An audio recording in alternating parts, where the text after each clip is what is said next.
Ketika Bayu membuka pintu untuk guru anaknya yang datang berkunjung, tubuhnya mematung melihat kalung yang dikenakan wanita itu. Kalung itu sama persis dengan yang Bayu berikan pada cinta pertamanya. Apa yang sebenarnya terjadi? Sebelum memulai ceritanya, jangan lupa klik subscribe dan tuliskan di kolom komentar dari kota mana kalian menonton. Bayu membuka pintu, dan seberkas cahaya senja yang lembut tumpah ke lantai kayu ruang tamunya. Di ambang pintu berdiri Anna, wali kelas putranya, Kevin, di sekolah dasar Kencana. Sejak perceraiannya 1 tahun lalu, Bayu terbiasa menghadapi interaksi orang tua guru sendirian. Namun kali ini, ada yang berbeda. Selamat sore, Pak Bayu. Maaf mengganggu waktunya di rumah, sapa Anna dengan suara yang renyah dan senyum profesional. Ia mengenakan kemeja biru muda yang rapi dan rok pensil gelap. Selamat sore, Bu Anna. Silakan masuk, balas Bayu, berusaha menyembunyikan keterkejutannya. Kevin sedang bermain di belakang. Kita bisa bicara di ruang depan. Saat Anna melangkah masuk, Bayu hampir tidak mendengar apapun yang ia katakan. Matanya terpaku, tidak pada wajah Anna, melainkan pada lehernya. Di sana, menggantung dengan rantai perak tipis, adalah sebuah kalung. Liontinnya berbentuk tetesan air yang sempurna, terbuat dari batu kecubung ungu muda yang dikelilingi bingkai perak berukir rumit. Kalung itu persis sama, sebuah replika yang begitu sempurna. Atau mungkinkah itu memang kalung yang sama? 22 tahun telah berlalu sejak Bayu melihat kalung itu terakhir kali. Ia memberikannya kepada Maya, kekasih lamanya, di tepi danau bening saat malam bulan purnama, sehari sebelum mereka memutuskan untuk menantang dunia dan menikah. Meski banyak rintangan yang dihadapi, kalung itu melambangkan janji dan, ironisnya, juga air mata. Bayu duduk di sofa, namun pikirannya melayang ke masa lalu. Ia berusaha fokus pada Anna, yang kini mulai menjelaskan alasannya berkunjung. Tentang Kevin, yang kembali terlibat perkelahian dengan seorang temannya di jam istirahat. Kevin adalah anak yang cerdas, Pak Bayu, dan dia sangat sensitif. Tapi ini sudah yang ketiga kalinya dia terlibat baku hantam, ujar Anna. Ekspresinya serius namun penuh perhatian. Kami curiga ada sesuatu yang mengganggu pikirannya di rumah. Bayu mengangguk kosong. Saya sudah mencoba berbicara dengannya tentang perceraian saya dan ibunya. Kevin bilang dia baik-baik saja. Tapi Bayu tidak bisa menyelesaikan kalimatnya. Perkelahian Kevin terasa begitu jauh. Jantung Bayu berdetak keras di telinganya. Setiap detaknya memanggil nama yang terkubur waktu. Pandangannya berulang kali kembali ke kalung ungu itu, yang berkilau sejenak saat Anna sedikit memiringkan kepala. Akhirnya, Bayu tidak tahan lagi. Kata-kata itu keluar tanpa izin otaknya, memecah kesunyian canggung antara masalah kenakalan anak dan beban masa lalu yang tak terduga. Maaf, Bu Anna, saya tahu ini tidak sopan, tapi kalung Anda, dari mana Anda mendapatkannya? Bayu menunjuk lembut ke kalung itu.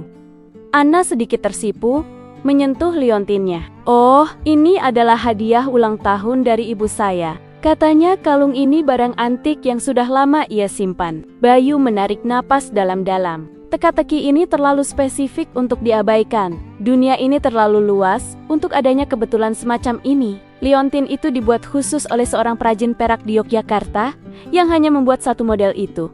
Kalung itu, saya pernah memberikan yang sama persis kepada seseorang puluhan tahun lalu, kata Bayu, suaranya serak. Ia mencondongkan tubuh sedikit ke depan. Pandangannya kini mengunci mata Anna, bukan kalung itu. Bayu harus tahu, dia harus berani. Maafkan saya, ini mungkin pertanyaan yang sangat aneh dan pribadi. Bayu berbisik pelan. Tapi, apakah ibumu bernama Maya? Pertanyaan itu menghantam Anna seperti ombak besar. Anna, yang selalu tenang dan terkontrol di hadapan orang tua murid, kini tampak benar-benar terkejut. Bibirnya sedikit terbuka, dan matanya membulat. Ia tidak menjawab dengan kata-kata, tapi keterkejutan di wajahnya sudah menjadi jawaban. Iya, nama ibu saya Maya, jawab Anna setelah beberapa saat. Suaranya terdengar ragu. Anda mengenalnya? Bayu tidak menjawab. Ia hanya menatap leket pada Anna. Ayahmu? Apakah beliau yang membesarkanmu? Apakah beliau masih bersama ibumu? Anna menunduk, menyentuh kalungnya lagi. Ada ekspresi sedih yang melintas di wajahnya. Orang tua saya bercerai sebelum saya lahir. Itu adalah topik yang tabu di keluarga kami. Ibu tidak pernah mau membicarakannya. Saya tidak tahu banyak tentang ayah kandung saya. Bayu bersandar kembali ke sofa, rasa lemas menjalar di sekujur tubuhnya. Ini bukan kebetulan, ini adalah takdir. Ana, guru anak laki-lakinya, adalah putri dari cinta terbesarnya. Cinta yang ia yakini telah hancur total 2 dekade lalu. Dengarkan baik-baik, kata Bayu, menggunakan nada yang lebih akrab, lebih dekat ke nada seorang ayah daripada orang tua murid. Ada sebuah kisah yang harus saya ceritakan. Kisah yang mungkin adalah kisah tentang dirimu. Puluhan tahun lalu, matahari Yogyakarta kala itu terasa lebih terik. Namun hati Bayu dan Maya jauh lebih membara. Bayu masih seorang mahasiswa teknik semester 4 yang bekerja paruh waktu di bengkel motor tua untuk membiayai kuliahnya. Sedangkan Maya adalah putri tunggal dari pemilik perusahaan properti terbesar di kota itu, Tuan Hartono. Pertemuan mereka adalah klise yang indah. Bayu nyaris menabrak Maya yang sedang bersepeda di jalan sempit Malioboro. Bukannya marah, Maya malah tertawa melihat Bayu yang panik dengan wajah penuh oli. Sejak saat itu, kami tidak terpisahkan. Kenang Bayu? Suaranya melembut, seolah ia sedang membacakan puisi. Ana mendengarkan dengan saksama. Kalung di lehernya kini terasa seperti pemberat yang menghubungkannya ke masa lalu yang asing. Cinta kami sungguh murni. Tidak ada yang lebih penting dari tatapan mata Maya, dan bagi Maya, kekayaan ayahnya tidak ada artinya dibandingkan satu janji dari mulut saya. Dia adalah duniaku, dan aku adalah seluruh semestanya, kata Bayu. Namun, seperti semua kisah Romeo dan Juliet, ada tembok besar yang harus mereka hadapi. Tembok itu adalah Tuan Hartono. Saat Tuan Hartono tahu tentang saya, dia marah besar. Bagi seorang Hartono, putrinya tidak boleh menikah dengan seorang montir yang bermimpi menjadi insinyur. Beliau menghina saya di depan Maya, menyebut saya orang miskin yang hanya mengincar hartanya. Kenang Bayu, rasa pahit itu masih terasa di lidahnya. Maya membela Bayu mati-matian, tetapi melawan ayahnya sama saja dengan melawan sebuah dinasti. Bayu ingat malam-malam tanpa tidur, perdebatan sengit, dan air mata yang tak pernah berhenti. Kami tahu kami tidak akan pernah direstui, lanjut Bayu. Saya awalnya menyerah, tapi tiba-tiba Tuan Hartono menelepon saya dan mengizinkan kami menikah. Ternyata saat itu Maya mengancam akan membocorkan skandal besar di perusahaan ayahnya jika ayahnya tidak merestui hubungan kami. Saya ingat hari pernikahan kami begitu cerah. Maya mengenakan gaun putih sederhana, dan saya memberikannya kalung itu. Bayu menunjuk kalung Ana. Itu adalah janji saya, bahwa bahkan jika dunia menentang, air mata kami akan diubah menjadi permata yang abadi. Itu adalah simbol pernikahan kami. Namun, pernikahan mereka hanya bertahan kurang dari 3 bulan. Kekuatan Tuan Hartono terlalu besar. Bayu dipecat dari bengkelnya, beasiswanya dicabut dengan alasan palsu, dan Maya diancam bahwa jika ia tidak menceraikan Bayu, ayahnya akan menggunakan koneksinya untuk memastikan Bayu tidak akan pernah bisa mendapatkan pekerjaan atau menyelesaikan pendidikannya di kampus manapun di Indonesia. Tuan Hartono mengirimkan pengacara ke rumah kontrakan kami, membawa surat cerai yang sudah disiapkan dan sebuah ultimatum. Jika Maya tidak menandatanganinya, dia akan menghancurkan hidup saya. Bukan sekadar karir, tapi hidup saya seutuhnya. Tiba-tiba Bayu berhenti, menelan ludah. Maya yang cintanya sebesar lautan memilih untuk menyelamatkan saya, bisiknya. Dia menandatangani perjanjian itu. Dia menangis di pelukan saya dan meminta maaf. Dia bilang, dia lebih rela kehilangan saya daripada melihat saya hancur. Setelah perpisahan yang menyayat hati itu, Tuan Hartono bertindak cepat. Maya dibawa ke luar negeri. Semua kontaknya diputus, dan Bayu yakin Maya akan segera menikah dengan seorang pengusaha pilihan keluarganya. Bayu tenggelam dalam keputusasaan selama setahun penuh. Ia harus memulai kembali segalanya dari nol, jauh dari kota itu. Dengan hati yang hancur berkeping-keping, saya terus menulis surat untuknya, untuk alamat yang saya yakini benar. Tapi tak pernah ada balasan, kata Bayu. Akhirnya, saya menyerah. Saya membangun hidup baru. Akhirnya saya bisa jatuh cinta lagi dan menikahi Ibu Kevin. Kami bahagia awalnya, namun ada banyak rintangan dalam pernikahan kami, hingga akhirnya kami memutuskan berpisah. Dan sejak saat itu, bayangan Maya yang sempat hilang kini kembali. Bayu menatap Ana.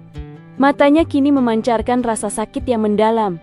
Tapi ada satu hal yang tidak pernah saya tahu, dan yang mungkin Maya sendiri juga tidak tahu saat itu. Bayu menghela napas, menatap perut Ana, seolah ia bisa melihat perut Maya 2 dekade lalu. Kami menikah di bulan Januari dan berpisah di bulan Maret. Dan kamu kelihatannya berusia sekitar 22 tahun. Bayu tidak perlu mengatakan sisanya. Kilasan ingatan itu, korelasi waktu yang terlalu jelas. Semuanya terangkai sempurna di benak Ana. Ana terperanjat, merasakan darahnya berdesir hebat. Ia bukan hanya guru Kevin. Ia adalah putri Bayu, anak kandung dari cinta yang dihancurkan oleh kekuasaan dan uang. Air mata Ana mengalir tanpa suara, membasahi pipinya yang biasanya tegas. Ia berdiri, berjalan ke jendela, dan memandang Kevin yang sedang menendang bola di halaman belakang. Sosoknya yang kecil tampak begitu mirip dengan Bayu saat muda. Ana melihat Kevin sebagai adiknya, anak dari pria yang kini ia ketahui juga adalah ayahnya. Dunia terasa jungkir balik. "Saya minta maaf Pak Bayu," ucap Ana, suaranya bergetar. "Saya tidak pernah tahu." "Jangan minta maaf nak," kata Bayu, berdiri dan mendekati Ana. Tangannya terangkat hendak menyentuh bahu putrinya, namun ragu. "Justru saya yang harusnya minta maaf karena meninggalkan ibumu. Meskipun itu bukan kemauan saya, kamu mungkin bingung. Lebih baik kamu tanyakan langsung pada Maya agar semuanya jelas." Ana mengangguk. Ia mengeluarkan ponselnya. Tangannya gemetar. "Bolehkah saya meneleponnya sekarang?" tanyanya, menatap Bayu. "Tentu," jawab Bayu. Ana mundur sedikit, mengambil jarak dan menghubungi nomor ibunya. Sambungan telepon diangkat pada deringan kedua. "Halo Bu, ini Ana. Aku ada di rumah salah satu orang tua murid," kata Ana, berusaha menjaga nada suaranya tetap normal. Tapi ada getaran tajam yang tak bisa disembunyikan. "Ada apa sayang? Tumben sekali menelepon di sore hari begini." Terdengar suara Maya. Suara yang kini Bayu rindukan. Meskipun ia hanya bisa mendengarnya samar-samar dari ujung ruangan. Ana menarik napas panjang. "Bu, saya di rumah Pak Bayu, ayah Kevin. Saya bertemu dengannya, dan dia bertanya tentang kalung ini. Dan dia bertanya, apakah ibuku adalah Maya?" Di ujung telepon, ada keheningan yang panjang dan mematikan. Bayu bisa membayangkan wajah Maya, yang kini pasti pucat pasi, menyadari bahwa takdir telah menemukan jalannya kembali setelah bersembunyi selama 2 dekade. "Bu," dia menceritakan semuanya, tentang pertemuan di Jogja, tentang kakek, dan tentang pernikahan itu. Ana berbisik, air matanya semakin deras. "Dia ayahku kan? Kenapa Bu? Kenapa ibu tidak pernah memberitahuku?" Suara Maya di telepon terdengar seperti desahan tertahan. Sebuah pengakuan yang tertunda selama bertahun-tahun. "Ya Ana, dia adalah ayahmu." Maya akhirnya mengakui, suaranya penuh rasa sakit. "Nama ayah kandungmu adalah Bayu, dan kami memulai hubungan itu di Yogyakarta." Maya menceritakan apa yang ia rasakan setelah perpisahan itu. Ia seolah sedang dikarantina, dibawa pindah dari satu negara ke negara lain di bawah pengawasan ketat. Dan ia baru menyadari kehamilannya saat sudah terpisah jauh dari Bayu. Saat ia sudah tinggal di Paris. "Ibu ingin kembali sayang. Ibu ingin memberitahunya." Maya terisak. "Tapi kakekmu mengancam akan menghancurkan hidup Bayu. Dia bilang, jika ibu kembali atau mencoba menghubungi ayahmu, dia akan menggunakan seluruh kekuatannya untuk memastikan Bayu tidak akan pernah bisa sukses. Bahkan akan memenjarakannya atas tuduhan palsu jika perlu." Ancaman itu nyata. Tuan Hartono adalah pria yang menepati janjinya. Sesulit apapun itu, Maya muda saat itu sangat ketakutan. Ia sudah tahu bagaimana ayahnya bisa menghancurkan karir Bayu dalam semalam. Ibu menutup kebenaran ini demi melindungi semua orang, terutama Bayu. Ibu berpikir, Bayu pantas memiliki kesempatan untuk hidup normal, untuk membangun karir tanpa bayangan dendam keluarga ibu, ujar Maya. Penyesalan menggantung berat di setiap kata. "Ibu memilih untuk membesarkanmu sendirian, jauh dari bayangan ayahmu. Ibu tahu, itu egois. Tapi itu adalah satu-satunya cara untuk menjamin keselamatan Bayu. Ibu ingin dia hidup, bukan hancur." Maya diam sejenak. "Dan ibu, minta maaf sayang, ibu tidak pernah memberitahumu. Berharap kamu tidak perlu merasakan beban ini. Tapi takdir memang lucu ya. Takdir membawamu kembali kepadanya, melalui sekolah putranya." Ana mematikan telepon. Ia berbalik, menatap Bayu, dan tanpa kata-kata, ia menjatuhkan dirinya ke pelukan pria yang kini ia tahu adalah ayah kandungnya. Pelukan itu terasa canggung, sekaligus begitu akrab. Pelukan seorang ayah yang akhirnya menemukan bagian dirinya yang hilang, dan seorang putri yang akhirnya tahu dari mana ia berasal. Saya mengerti mengapa ibumu melakukannya, bisik Bayu, memeluk Ana erat. Rasa sakit lama itu kini bercampur dengan pemahaman dan kelegaan. Dia tetap menjadi wanita yang kuat dan penuh cinta, seperti yang saya kenal dulu. 2 hari setelah pertemuan yang mengguncangkan itu, Maya setuju untuk bertemu. Ia terbang dari Singapura ke kota Bayu dan Ana. Tempat yang dipilih adalah Taman Kota Kencana, tempat yang netral. Di bawah rindangnya pohon trembesi yang besar, Bayu tiba lebih dulu bersama Ana. Mereka duduk di bangku kayu, berbicara tentang hal-hal kecil, berusaha menyamarkan kegugupan besar yang mereka rasakan, sementara Kevin sedang berada di rumah temannya. Lalu, sebuah mobil sedan hitam berhenti di tepi jalan. Ana menunjuk ke arah mobil itu. Itu pasti ibu. Maya keluar dari mobil. Ia kini tampak jauh lebih dewasa, lebih anggun, dan jauh lebih lelah daripada yang terakhir kali dilihat Bayu. Rambutnya kini bergelombang dan ditata rapi. Pakaiannya elegan namun sederhana. Seorang wanita yang telah menanggung beban berat sendirian. Mereka bertiga berdiri. Tidak ada air mata yang mengalir deras. Tidak ada teriakan, dan tidak ada drama berlebihan yang sering terjadi di film-film. Hanya ada keheningan yang tebal, yang diisi oleh suara angin di dedaunan dan bisikan sejarah. Bayu menatap Maya. Selama 22 tahun, ia percaya bahwa Maya telah melupakannya, telah menikah dengan pria kaya dan bahagia. Kini, ia melihat mata yang sama, yang memancarkan rasa bersalah yang tak terperikan, dan kasih sayang yang masih tersisa, terkunci rapat di balik benteng kedewasaan. Bayu, ucap Maya. Suaranya hampir tak terdengar. Maya, balas Bayu. Nama itu terasa asing di lidahnya setelah sekian lama. Namun hatinya segera mengenalinya. Maya tidak mencari alasan. Ia tidak mencoba membenarkan ayahnya. Ia hanya berdiri di sana, seorang wanita yang membuat pilihan yang menyakitkan demi melindungi cintanya. Dan kini harus menghadapi konsekuensinya. Ana melangkah maju dan memeluk ibunya. Ibu tidak perlu mengatakan apa-apa. Aku sudah dewasa dan mengerti. Pelukan itu meredakan ketegangan. Setelah itu, Maya mengeluarkan sebuah kotak kecil dari tasnya, terbuat dari kayu jati dengan ukiran yang halus.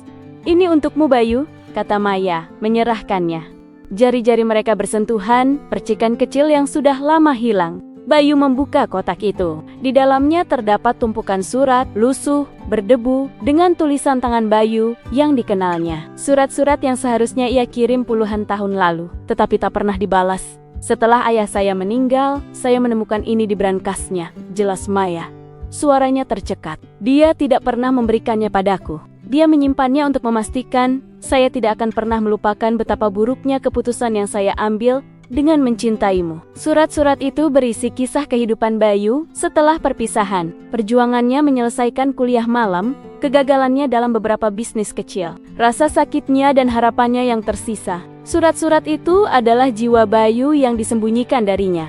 Saya tidak pernah melupakanmu Bayu, kata Maya, tatapannya tulus. Saya hanya tidak tahu bagaimana caranya kembali. Bayu menutup kotak itu dan menatap Maya. Kita tidak perlu kembali ke masa lalu. Kita punya masa depan baru. Di sini, bersama Ana. Ana tersenyum, menyatukan tangan kedua orang tuanya yang telah lama terpisah. Di tangan mereka, tak ada cincin emas. Hanya kalung tetesan air mata yang menjadi jembatan antara dua kehidupan yang berbeda. Setelah pertemuan di taman itu, tidak ada yang kembali ke keadaan semula. Dan itulah yang terbaik.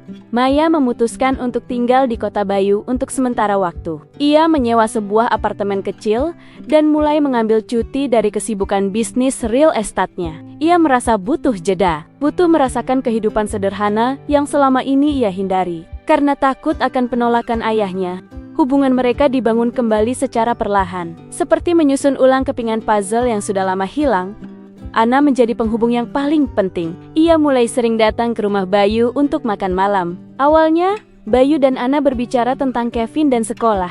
Tetapi perlahan topik pembicaraan meluas. Tentang impian Bayu yang kini telah memiliki firma arsitek kecil. Tentang bagaimana Ana bisa begitu menyukai dunia pendidikan. Dan tentang kesukaan Ana pada masakan pedas yang ternyata ia warisi dari Maya.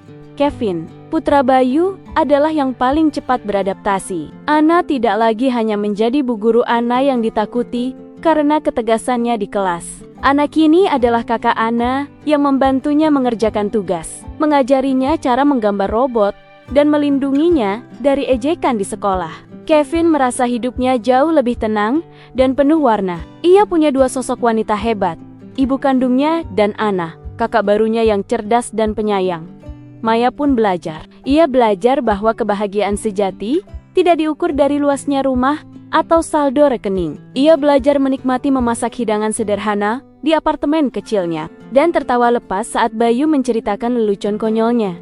Suatu malam, saat mereka berempat, Bayu, Maya, Anna, dan Kevin sedang makan malam dengan lauk nasi goreng sederhana buatan Bayu, Kevin bertanya polos, "Kak Anna, kenapa kakak sering makan malam di sini?" Anna tersenyum dan melirik Bayu dan Maya.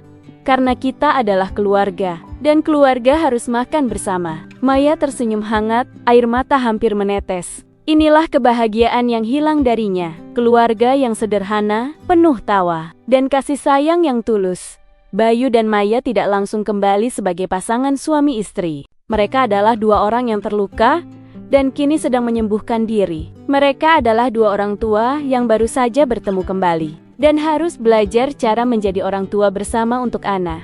Namun, di setiap tatapan yang mereka tukarkan, di setiap sentuhan tangan yang tidak disengaja, ada benih-benih cinta lama yang kembali tumbuh, lebih matang dan lebih kuat. Suatu malam, Anna datang ke rumah Bayu setelah pulang dari sekolah. Ia membawa kalung itu, yang sudah ia bersihkan dan kini berkilau memancarkan warna ungunya. Bayu sedang bekerja di meja kerjanya, sedangkan Kevin sudah tidur. "Ayah," panggil Anna. Bayu mendongak menatap putrinya. Anna meletakkan kalung itu di atas meja, tepat di samping tumpukan rencana arsitektur. "Kalung ini dulunya milik ibu, hadiah dari ayah. Dia memberikannya kepadaku sebagai pengingat akan cinta yang harus ia korbankan. Tapi bagiku, kalung ini adalah peta yang membawaku pulang kepadamu." Anna kemudian meraih tangan Bayu, pria yang telah lama berjuang sendirian. Lalu, ia menelepon Maya yang sedang berada di apartemennya. "Ibu, kemarilah sekarang." Saat Maya datang, ia melihat kalung itu di meja, sebuah jembatan yang menghubungkan masa lalu yang menyakitkan dengan masa kini yang penuh harapan. Anna mengambil tangan ibunya, tangan yang lembut namun kuat, yang membesarkannya sendirian. Ia menyatukan tangan Maya dan tangan Bayu di atas meja, tepat di samping kalung tetesan air mata ungu itu. "Kalung ini sudah selesai menangis," bisik Anna. Air matanya sendiri kini menetes. Tapi ini adalah air mata bahagia. Sekarang, kalung ini pulang. Dan kalian juga, Bayu dan Maya, saling menatap. Mereka melihat kilasan 22 tahun penyesalan dan kesepian yang kini berakhir dengan pengampunan. Tangan mereka saling menggenggam di bawah pengawasan Anna, putri mereka. Kalung itu, kecil namun berharga, menjadi saksi bisu bersatunya kembali dua jiwa yang sempat dipisahkan oleh kesombongan dan ketakutan. 1 tahun kemudian, mereka kembali ke tempat mereka pernah menikah secara sederhana dan mengikat janji suci mereka sekali lagi. Kali ini disaksikan oleh Anna dan Kevin. Kalung tetesan air mata ungu itu akhirnya menemukan tempat yang layak. Bayu meletakkannya dalam bingkai kaca kecil di ruang tamu, bukan sebagai perhiasan, melainkan sebagai karya seni yang menceritakan sejarah keluarga mereka.